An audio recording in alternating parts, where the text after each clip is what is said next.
44. Dharma. Lotus and lightning have become friends. The outcast woman's burned in the yoga of equality. The house of the gypsy woman is afire. Sprinkle water with the moon. There are no scorching flames. Smoke does not appear. By way of the highest peak, one enters into the sky. The idols, Vishnu, Shiva, and Brahma, are burnt. 9 times the royal grant deed's been burned. Dharma says, clearly we know, the water's risen in the 5 pipes. Lotus and lightning have become friends. The outcast woman's burned in the yoga of equality. Lotus and lightning stand for emptiness and compassion, insight and skill in means, represented as female and male. The harmonious combination of emptiness and compassion, the integration of insight and skill in means, characterizes the realization of Buddhist enlightenment. In these terms, the burning of the outcast woman, emptiness, in the yoga, union of equality, refers to the realization of emptiness as the essential nature of being, not as an independent or isolated void existing of itself. In terms of tantric sexual yoga, the friendship of lotus and lightning symbolizes the union of female and male. In this context, the outcast woman represents the central channel of the esoteric energy body visualized in meditation, the channel of purification. The burning stands for the blazing of the bliss of climactic, sexually generated energy. This burns away the conceptual complications that ordinarily clutter the conditioned consciousness. This burning takes place in equality, in the sense that it makes the practitioner indifferent to transitory thoughts. It also means that in order to be effective, for spiritual purposes, this practice must be based upon and carried out in a state of equanimity. The house of the gypsy woman is afire. Sprinkle water with the moon. The gypsy woman, or washerwoman, Dombi, symbolizes the cleared central channel of purification. The woman's house represents the body and the physical world. On another level, it represents the psychic state of the central channel of the energy body. In terms of the house symbolizing the body and the physical world, the fact that the house is afire alludes to the impermanence of the body and the world.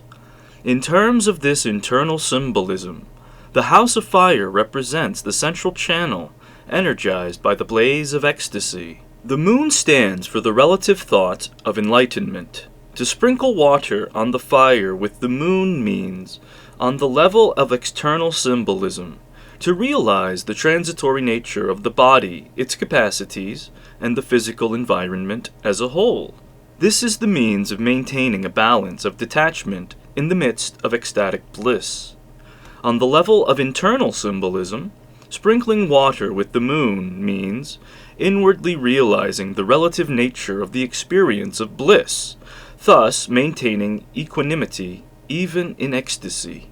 In both esoteric and exoteric Buddhism, this gesture of balance is standard practice, whether there is opening of access to extraordinary experiences or capacities.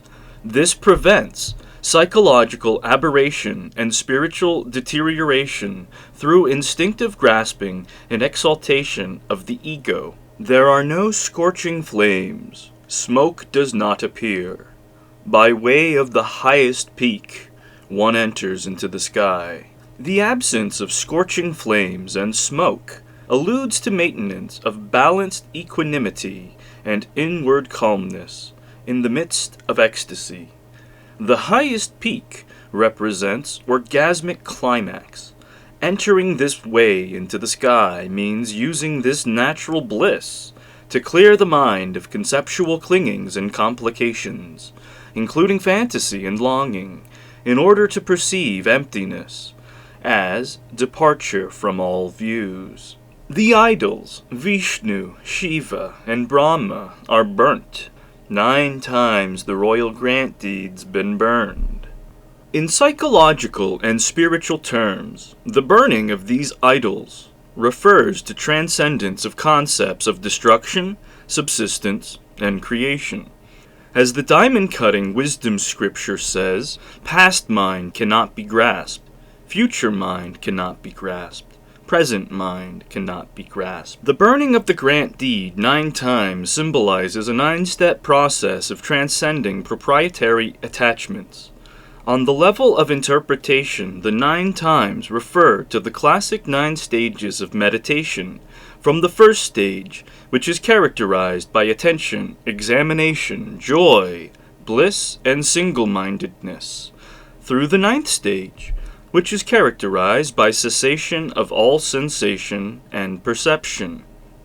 Nirvana, in the Buddhist sense, is beyond this 9th stage, so the grant deed of proprietary attachment is burned 9 times, symbolizing ultimate transcendence through and beyond these 9 stages. On another level of interpretation, the number 9 derives from 3 times 3, referring to entry, abiding, and exit of 3 stages, detachment, not abiding in detachment, and not making an understanding of non-abiding. In Zen terms, this is referred to as 9 pounds of tortoise hair, alluding to the 9 stages as well as the ultimate transcendence. Dharma says, "Clearly we know, the water's risen in the 5 pipes." The 5 pipes are the 5 basic senses.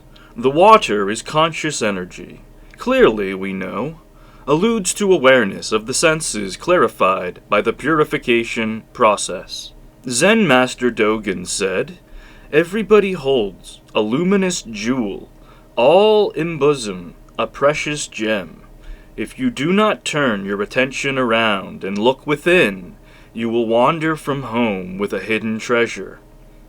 Have you not heard it said, in the ear, it is like the great and small sounds in an empty valley, none not complete.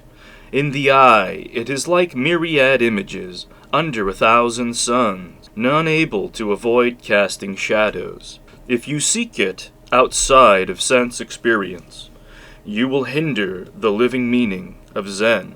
As the order of these tantric couplets by Dharma illustrate, this comes after clarification and purification. Zen Master Dogen also said, alluding to the same caveat, "Unless the coal pierces through our bones once, how can we have the apricot blossoms perfuming the whole world?"